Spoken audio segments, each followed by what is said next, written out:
Hello and welcome to CINEDROME, the show where we discuss the world of film and TV. I'm Zak. And I'm Jack. And as you can see by our surroundings in the studio, yes. me and Zak are both massive film fans. Huge film fans. And in this episode of CINEDROME, we're going to be talking about one of our personal favourite horror films. It's very close to our hearts. Yes, and that is 1992's Braindead.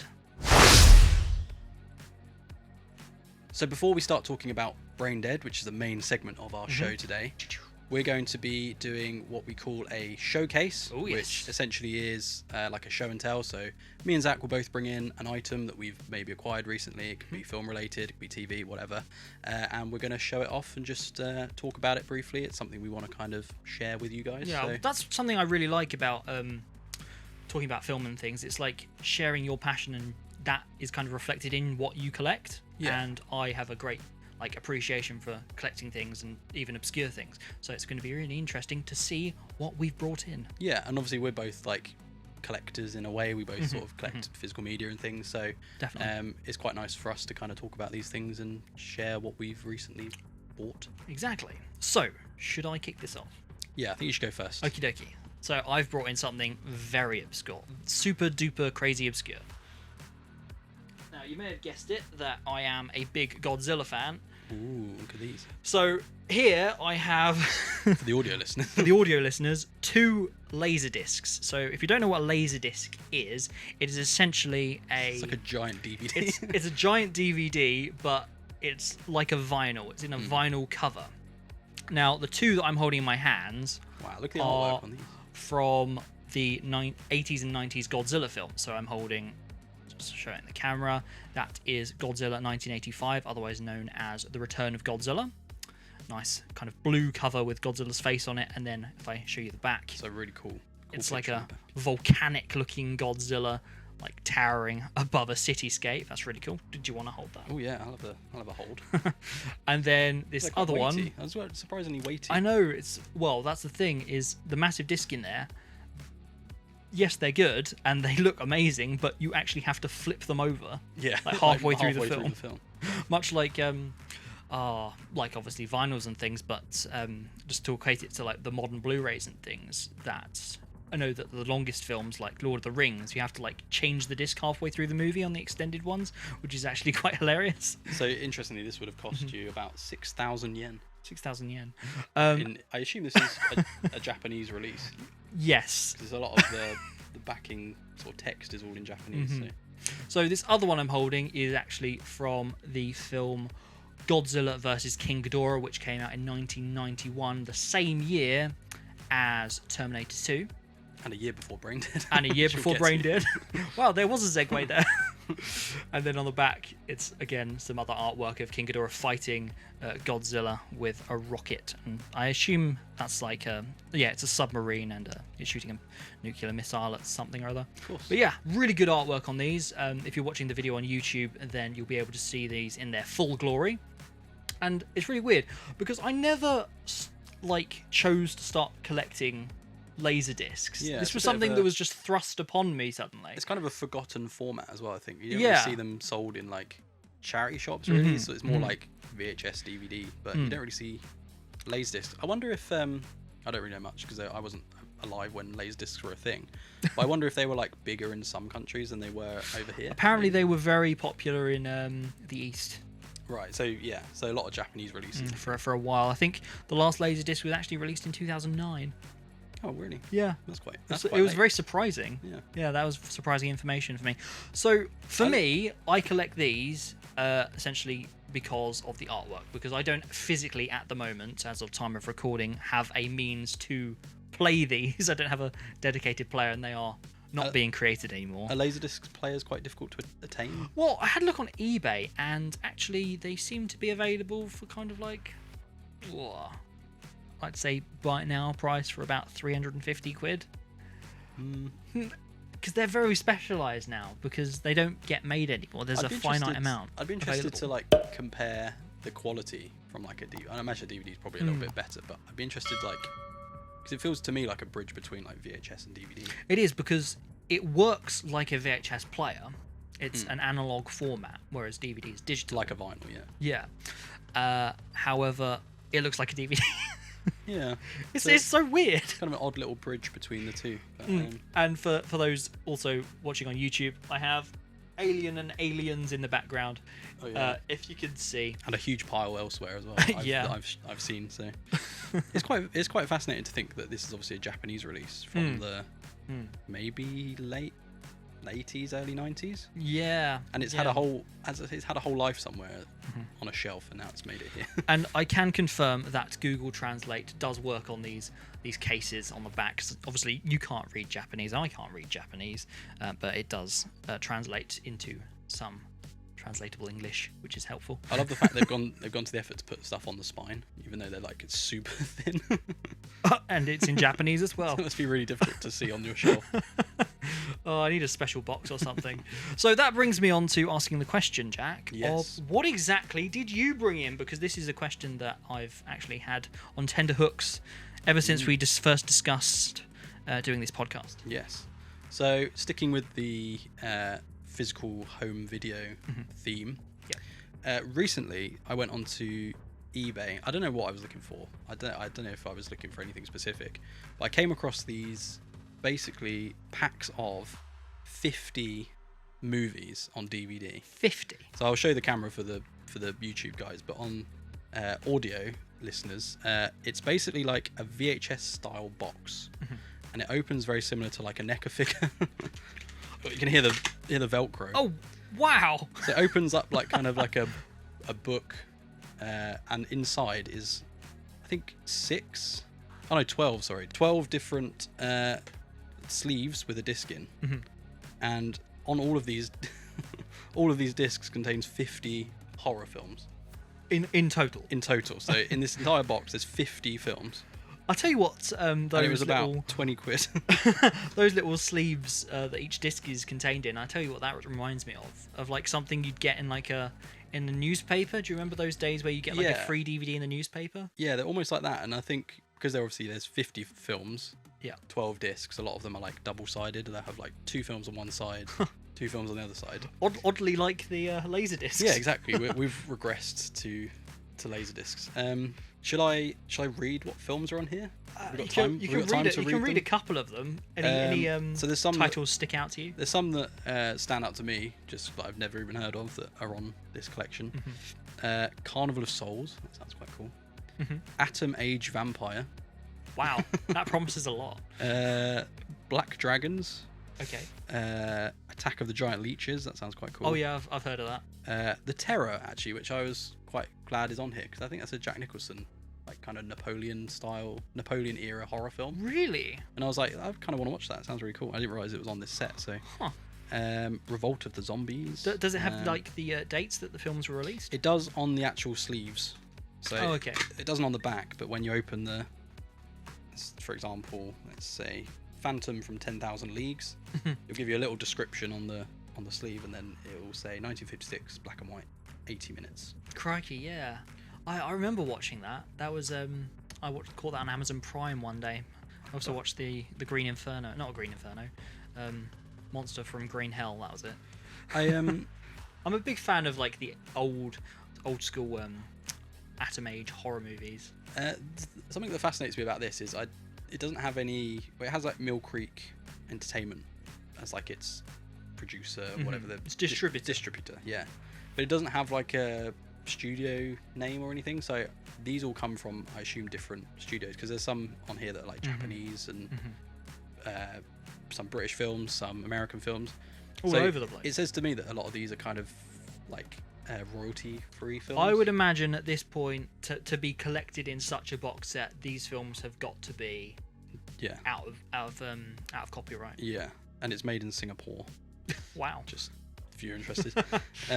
So you're saying that there are actually loads of these sets available? Yeah, so I've seen other ones as well. I thought the horror one sounded cool, but there's I believe like sci-fi, action, thriller. Like, there's loads of these, and they're all these 50 movie packs. That's crazy. And I showed Zak them before I got it, and I was like, I'm not sure whether it will be like region 1 or region 2, but they do work. I can confirm. I've checked a couple of them, and they all work. So 50 movies added.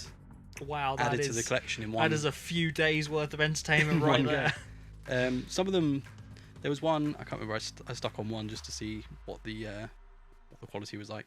Some of them are quite short. They're kind of like just hour 10 minutes, like old black and white ones. It's kind of cool to just have them all kind of in one box and dip in and out of it. I've got to say, I have not got, like, I think the biggest box set I've got is 25 films. Yeah. Whereas that is 50. That's 50. So it's 50 you films. Get like, That's insane. They're not hugely expensive either because they're obviously DVD now, so they're not as sort of sought after. But for the collector, I imagine that it's great. It's a great piece of stuff to get. And we've got just a guy on the front. I thought it was Frankenstein, but it's not. It's just a moustached man. A moustached man, looking very rather sinister.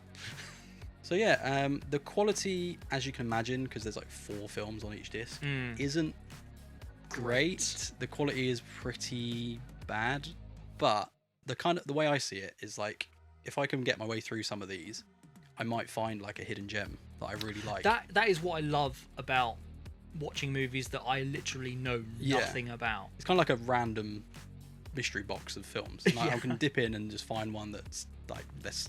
For example, I don't know, The Monster Walks or The World Gone Mad. Like, there's so many on here. Last Man on Earth, I think it's quite a famous one. The Brain That Wouldn't Die, King of the Zombies, The Killer Shrews, which I've heard you mention before. Oh yeah, that's funny. But the way I see it is like, if I can dip in and out of this and find one that's actually really good, then I can track it down on Blu-ray on a better quality one, exactly. if it's available. It's kind of like a free little trial of films. It's your own little like bulk purchase from Blockbuster. Yeah. Bargain bucket version of movies. So if you get past the pretty poor quality, yeah, if you could see past that, then I imagine you're in for a treat. And a lot of it is kind of black and white 1930s, 40s, 50s stuff anyway, so like the quality is not necessarily great anyway. But yeah, I thought it was quite a cool little thing. Yeah, I mean, I'm massively impressed. Just to have in the collection, just to dip in and out of.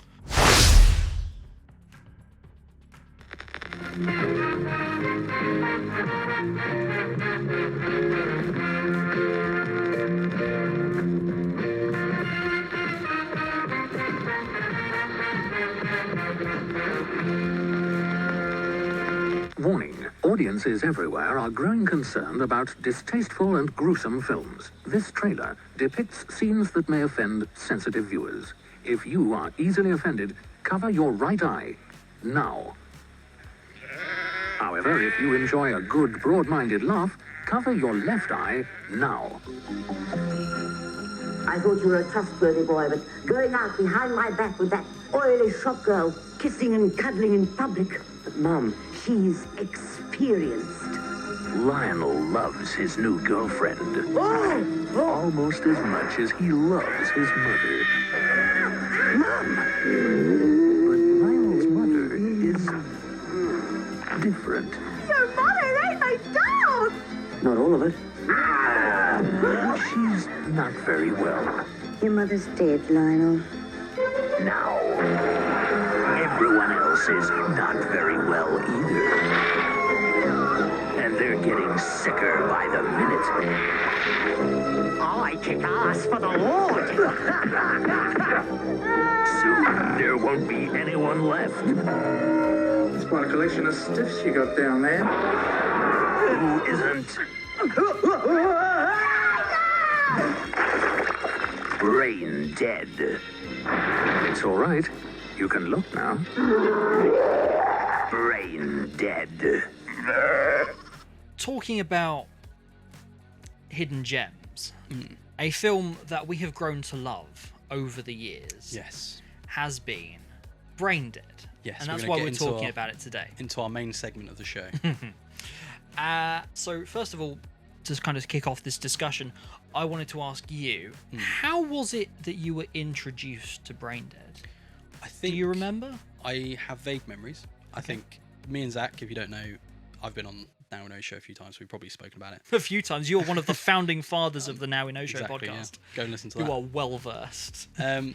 The first memory I have is staying at your house when we were probably about, I don't know, 11, 12 years old.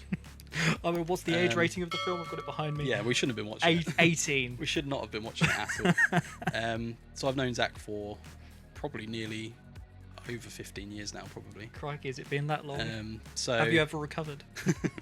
So I'd always come to Zak's house and we'd watch horror films and things, and I was introduced to a lot of like horror films that I'd never seen before, and one of them was Braindead, and it kind of became our kind of go-to film. Yeah, if we didn't know what to watch, that would be the film that we watched. And I have memories of watching it in the evening. Yeah. And then getting up in the morning and watching it again. Yeah, that was a sleepover, wasn't it? Yeah, I think I stayed over and then we ended up watching it again the next morning because we had such a good time watching and that's an amazing feat, because there's only few films that I can ever really remember doing such a thing for. Yeah. I remember another one which was called Godzilla, Mothra and King Ghidorah Giant Monsters Out Attack, and we watched that like twice. Yeah. In like the space of a day. But Braindead has always been one of those core movies for us that we've really kind of felt a connection to. Yeah, and I think it is that like gratuitous, like we've always been, both of us have always been like a fan of like practical effects. If a film nails practical effects, that's like a big deal for us. That's something we look for in like a quality film. Well, you just compare it to things like nowadays, and CG, like gore and blood, it just doesn't look the same. Sure, a combination of the two looks all right, but practical has always got to be above CG, because CG can look dated after, I don't know, a year. Yeah. Whereas practical is almost timeless. Yeah, and that's the thing. I watched this film again last night in preparation to talk about it today, and a lot of it does really hold up really well. One thing I will say is we've only got the DVD release so far. Yeah. To my knowledge, I don't know if there's like a widely available Blu-ray. Because I know in the US it's obviously released as Dead Alive, which is, I didn't know until recently, was actually a like a much more cut down censored version. So Dead Alive. Dead Alive. Really? Yeah, I think Dead Alive is about 10 minutes shorter than Braindead. Just 10 minutes? Yeah, I mean, I think Dead Alive is about 97 minutes, and then Braindead's about 108 minutes. So. I'm extremely intrigued to find out what they cut. Yeah, I imagine it's going to be the excessively gory stuff. Yeah, so there's a lot of like gory stuff that got cut out. More, I think one of the examples is Void, who's like the one of the gang. Yeah, one people. Of the gang guys that weasel the grave. Void, use the spoon. It's a zombie. He's the only guy that says zombie in the entire movie. Yeah. The girls at the party. Yeah. Paquita. Yeah. Her name is? Something like that. Where they rip his legs apart and then they start using his legs as. Oh my god! Yeah. So that's cut from Dead Alive. That's an example of that is a crime. That's like an example of a censorship crime right there. Yeah, an example of a scene that got cut from the Dead Alive version. So maybe we should talk about what the film's about, because some people might be watching this and they might not have seen Braindead, or they might have stumbled across this because they're thinking about watching it, or they may have just watched it. I don't know. So let's give it a pretty brief rundown. So essentially it starts off on an island. Yeah. More specifically Skull Island. Actually, it does start out a little bit weirder, if you remember, because we start out on I think it's like the New Zealand flag, and we hear the national anthem, and we see the Queen on a horse. Do you remember? That's ringing a bell. Like, wow. Just for whatever reason. Whereas I always remember the scene on the island first. Yeah, it's only like 15 seconds, but we see the New Zealand flag, and then it cuts to the Queen on a horse. And the national anthem. For some reason, I don't. It didn't have like any like distribution like stuff on that bit. No. It's just that it's part of the film, and it isn't in Dead Alive either. That bit. Anyway, you know what I mean when you watch it. You know what I mean. Yeah. So on the island, Skull Island, yes. Southwest of Sumatra. It is Skull Island 1950s. From King Kong, which Peter Jackson obviously later made and did reference in that movie, Braindead. Anyway. And there is also a shot in this opening scene where it's the same shot from Lord of the Rings: Return of the King, as they're passing some cliffs. Yeah. This zoologist guy is essentially kidnapping. I say kidnapping. It's kind of stealing a Sumatran rat monkey from a tribe. Yeah. From a tribe of cannibals. They're being chased. Unfortunately, just as they're making their escape, he gets bitten by this rat monkey. Yeah. At which point his guides suddenly turn on him, and because it's kind of because like he's this, been bitten. Yeah, it's kind of like because they this- know something Yeah. that he doesn't, and they start cutting his arms and legs off and things. Every part that's been bitten, scratched or Gonzaya. Yeah. Yeah. So there's kind of like this odd like black magic undertone to everything, which I only picked up on in the last viewing. I see what you mean. I've always actually liked that about some zombie movies, is kind of like skewing into this kind of black magic voodoo kind of vibe that we don't often see in the modern cinema. Because I think a lot of zombie stuff since like the 50s, I guess, has been like a lot of science-based stuff. Like it's like a scientific virus or disease something or like something. that. Yeah. Whereas this, I think, is quite cool that it goes to like the more supernatural side. And that's basically kind of where the zombie like cinema started, was this kind of supernatural thing, and only the kind of cannibalism side of things came along with the likes of Night of the Living Dead and things like that. I think you can definitely tell, because I think Peter Jackson was, I think he was about 25 when he made Bad Taste, and then I think he was 30 when he made Braindead.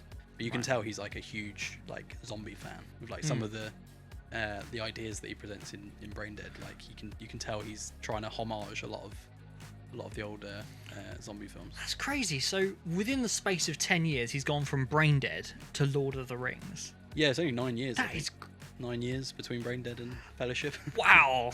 That is crazy. I hadn't really thought about that before, but obviously this came out in the 90s, and then he must have been in production of Lord of the Rings by the year 2000. Yeah. So anyway, wow. the mind blown. The Sumatran rat monkey gets taken to New Zealand to a zoo, and then Lionel, who's our main protagonist, his mum gets bitten by the Sumatran rat monkey. We can just call it a rat the monkey. Rat monkey. And then basically chaos ensues from there. What I really love about Lionel's character is he's very slapstick. He's almost like this kind of Buster Keaton, like Charlie Chaplin slapstick character, and he just seems to like trip over everything. And it's really strange because it's a big contrast in the film, because obviously you've got this like absolutely horrific, over the top, gore, violent things happening, and yet it's funny. It's very funny. Yeah, it's a very, very funny film. And there's like two sides of a scale here. Like something is clicking here in my brain that like this is enjoyable to watch, and yet some really violent things are happening. I think like what is it in the human psyche that kind of like makes that okay? I don't know. I think there's like there's a humor in the over the top nature of the gore, and I feel like some of it's so out there and so ridiculous and so over the top. I mean, to coin comical. To coin an example here, we literally have, going back to Void's character, literally his internal organs fall out, and his like intestines and lungs and stuff, his organs like become kind of sentient. Yeah, its own little creature thing. And they go... Sorry, I just remember the bit where it farts. Yeah, oh god. Yeah. And then it like goes on its own little rampage, and I'm like, I never would have thought of this in a movie. Yeah, it is almost like this. You don't go into this movie expecting the things you're going to see. Yeah, it is almost like this gradual. Everything just slowly gets that little bit worse, until eventually it's just all out mayhem. And I mean, I think the scene with the lawnmower towards the end. If you've seen the film, you'll know what I'm talking about. I think, is it still the record, the most fake blood used in a scene? You know what? I would not be surprised. Yeah, and I mean that whole film just turns red. There's so much blood in that final kind of 20 minutes. I know. Wow. But you can tell they had so much fun making it. Definitely. I wonder if that guy who played Lionel, I wonder if he's been in anything since. I think he did a lot of New Zealand TV. Right. But I don't think he ever really did any more sort of Hollywood style things. Stuff. I don't think he ever really got into like the film side of things. But I mean, what a picture to be remembered for. Yeah. Because he does a cracking job as Lionel. Yeah. It's like he's like thrown so many curveballs in this movie. Like I mean, his like dodgy uncle's after the house. He's trying to hide the fact that he's got these zombies living in the basement. Yeah. He has to look after this zombie baby after the like zombie reverend and the zombie nurse who got her head pulled off start getting very feisty, shall we say.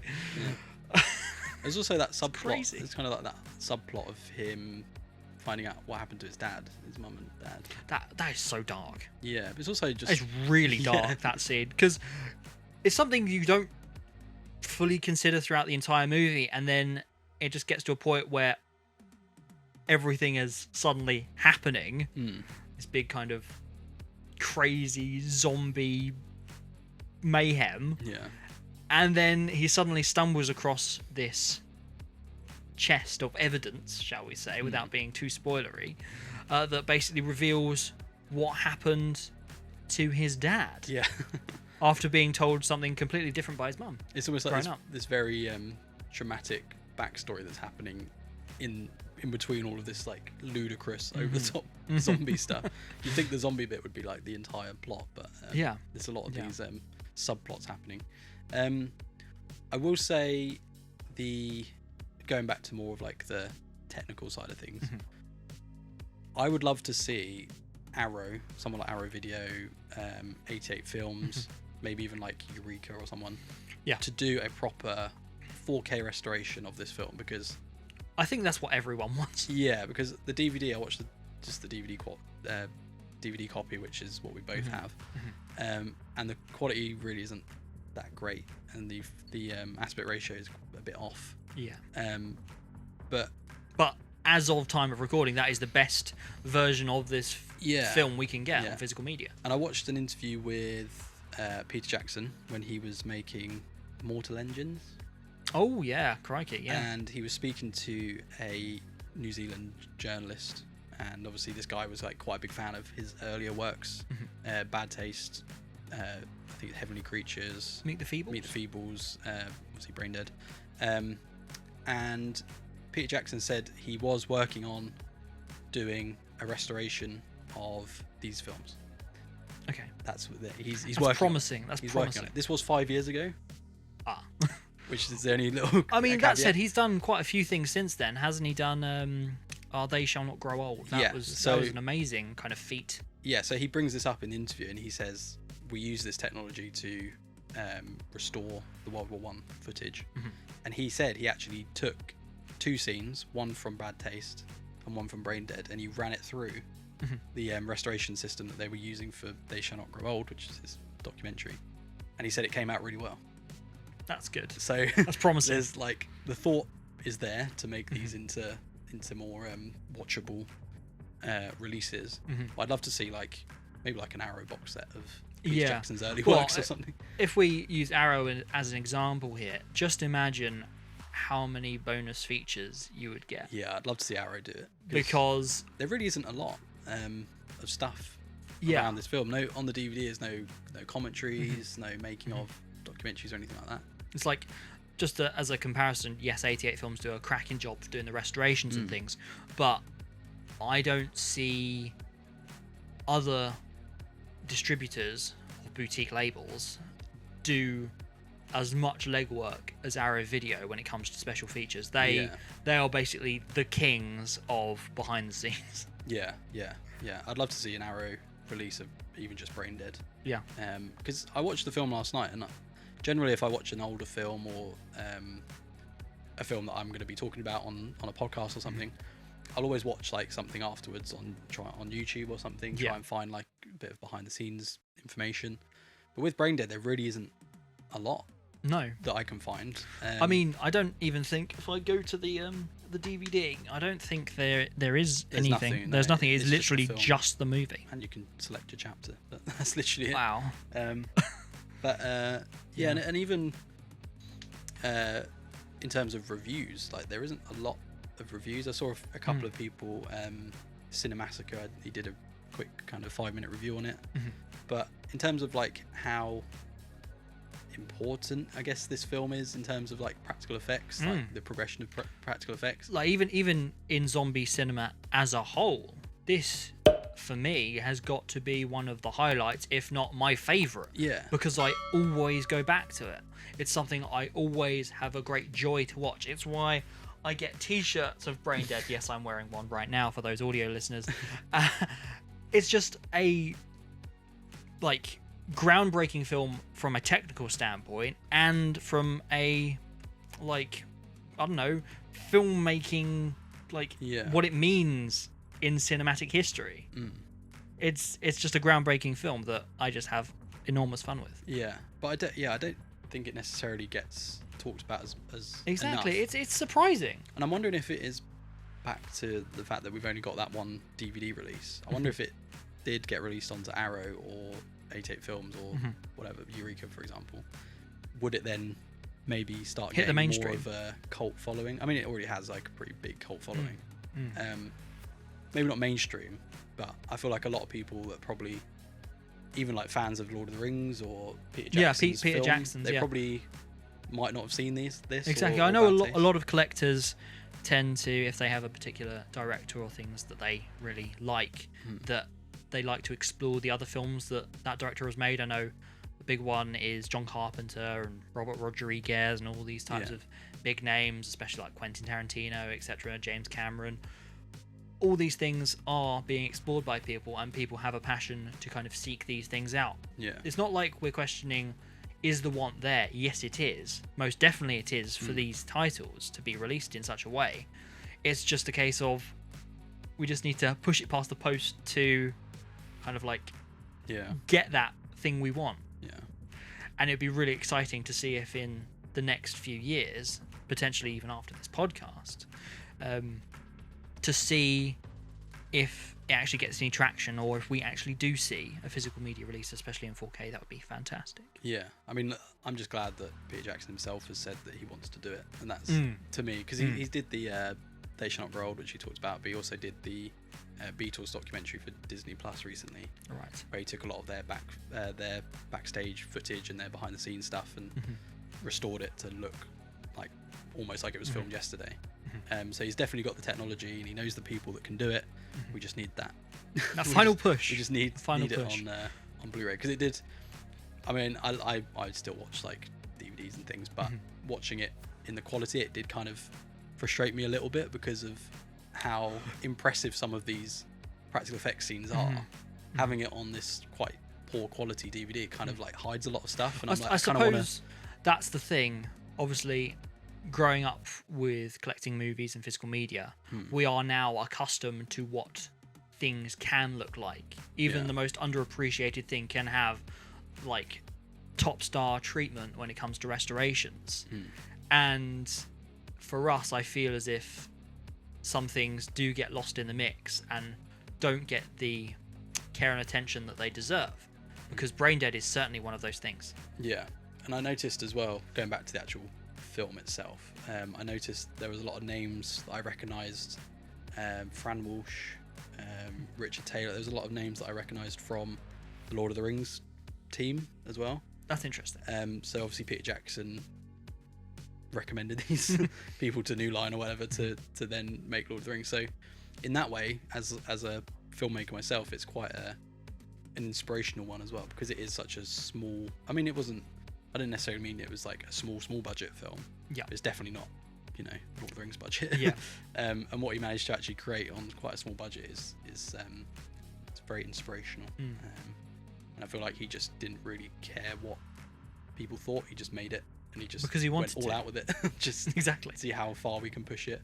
And you can even see, like, because Peter Jackson makes a cameo as the Undertaker's assistant. And it's like that scene in the movie, it doesn't really need to be there. Yeah. It's completely gross. They're kind of embalming the body, for want of a better term. His mum's ready for burial, and essentially this entire process has gone wrong, and then the body starts, without being too graphic, leaking everywhere. Green stuff, and also the body is still alive. And it's a very gruesome scene. And yet again, going back to my previous point about it being funny and everything, it's also very funny as being exceedingly gruesome. There were moments where I thought it felt quite not comical, kind of cartoonish. A lot of the characters are very like caricatures of themselves. I could imagine that it would work very, very well as like a graphic novel or something. Yeah, like it that. almost does feel like a graphic novel with some of like the some of like the quite over the top characters. Like you got the I think it's his uncle. He says he calls himself Uncle something. Yeah. But he's like the Nazi scientist guy who gives him the tranquilizer. Yeah. Uncle Heinrich. Yeah, something like that. It's just like this really. I do not sell sedatives. Yeah. To the general public. It's just like this really gross, mad scientist guy who's like dribbling everywhere. And, Yeah. Like, he's just this horrible, grotesque character. Yeah. He just makes his appearance for like a 2-minute scene. Yeah. And you never see him again. But don't you find it really interesting that in that 2-minute scene you discover so much about that character? Yeah, but also we talk about him like he's one of the main characters, but he's not. He's in it for about 2 minutes. Yeah. But he's such Never a to be seen memorable- again. Such a memorable character. Mm. I think it's probably one of the best like mad scientists we've had in film, to be He's honest. dribbling everything. Is he like dissecting like- a monkey or something? Yeah, and he's got like these like telescopic glasses on, makes his eyes look really big. It's like he's drooling. Yeah, It's yeah. pretty gross. So there's like these weird like little characters that pop up throughout the film, which are just really memorable.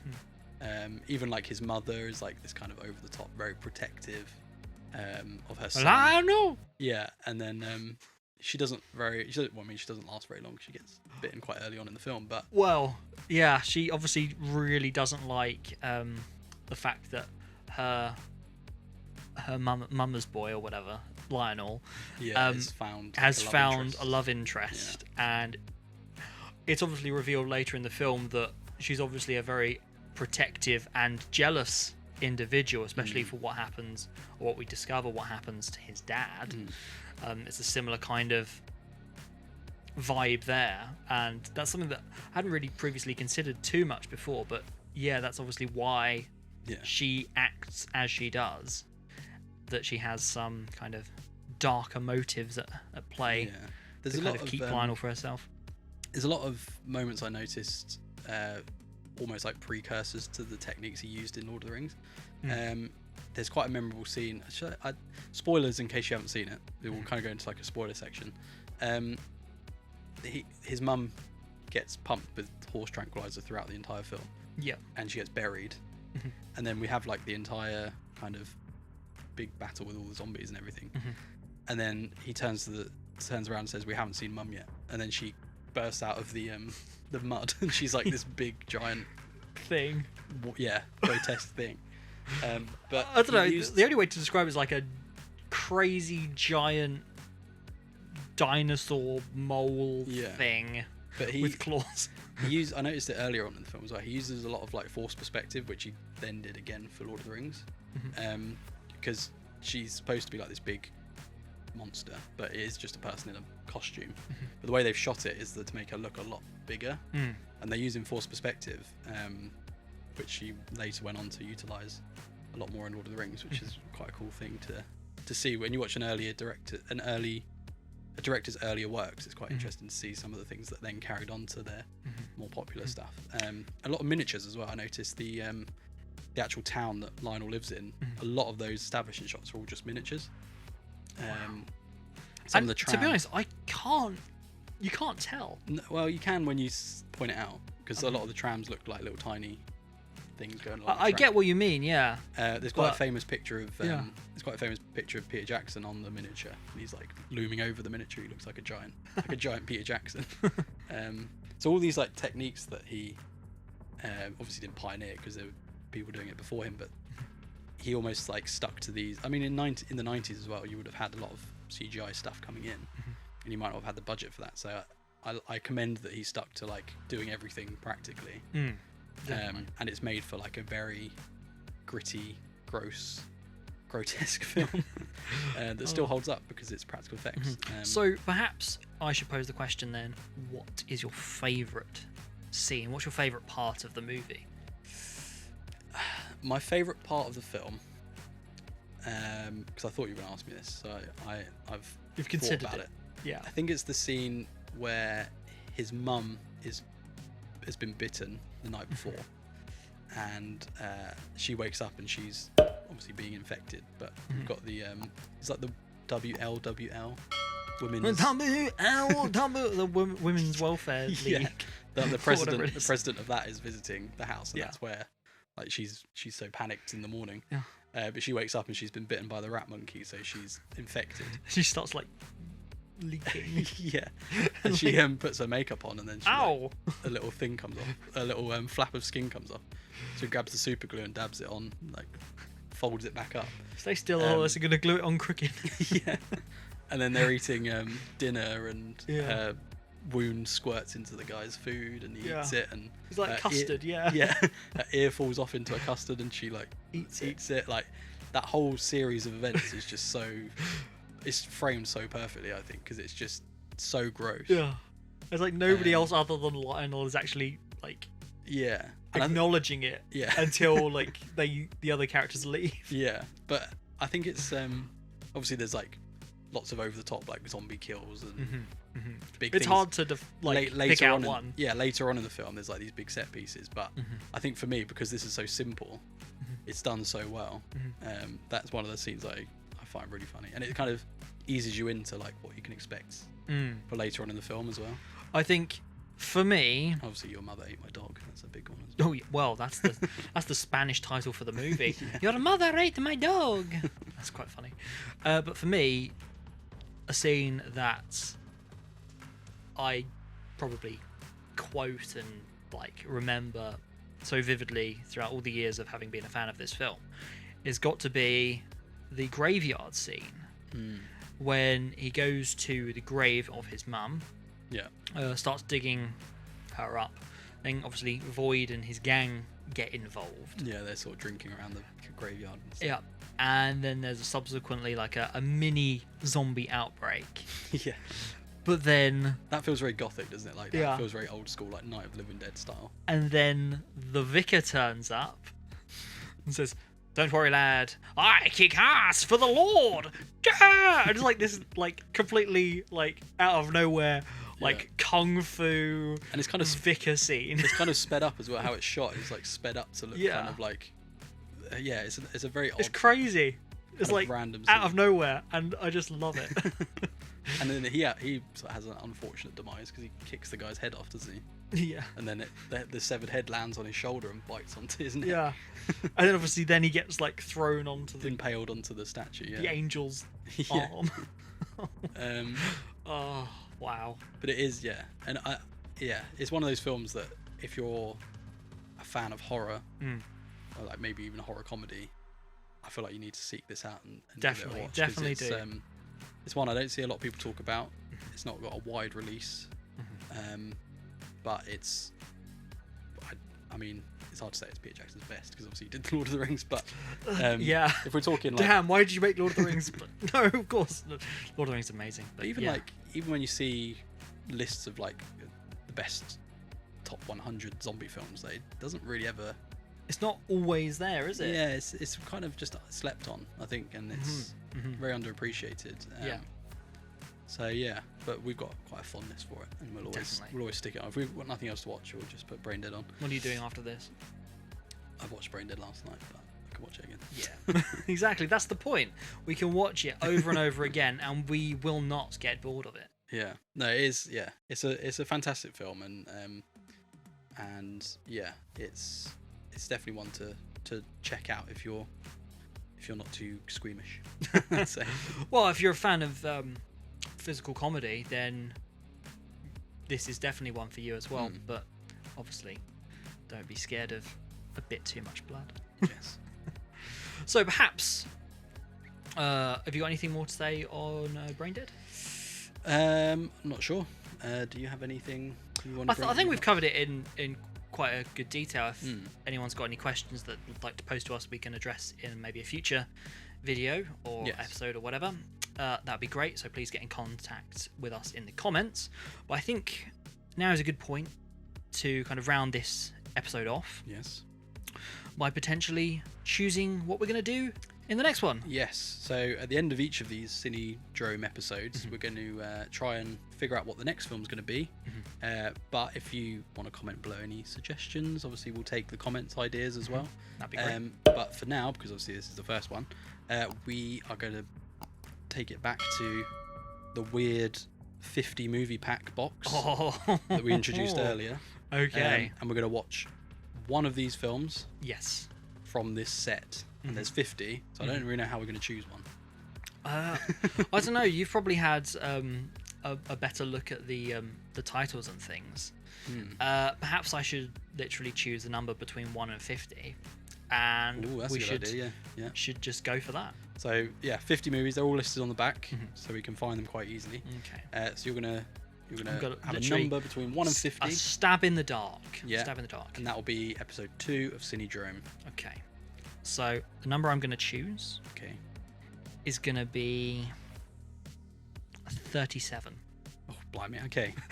Talk amongst yourselves, everyone. Right. 1, 2, I wonder 3, what it's going to 4, be. 5, 6, Could be 7, 8, anything. 10. It's going to be horror, obviously. Is it going to be like space themed? Is it going to be ghosts? Be zombies again? It'd be funny if it was zombies again. Be a good comparison to Braindead. Okay. Okay. Interesting. I mean, it's not one I was expecting we'd watch. Well, that's the point. Yeah. Okay, so for episode 2 of CINEDROME, we're going to be talking about The Little Shop of Horrors. Oh! Great! That's a great title to choose. Yay! So that's 37 on the list. So Oh, wow. I assume that's the original, not the colour one. Jack Nicholson, Oh, apparently. okay. I don't know. I've never seen any of them. So. Well, I'm actually really excited to see yeah.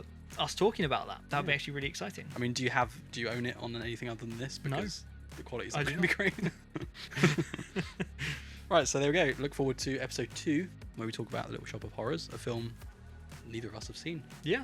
So we've gone from a film that we've seen probably too many times No. to a film that neither of us has seen. So that'll be Good that'll be contrast. good. Yes. If you enjoyed this episode, please like and subscribe to this channel. And if you wish to join the conversation with CINEDROME, visit our social media pages and the comments of this YouTube video. Until then, in the next one, see you around.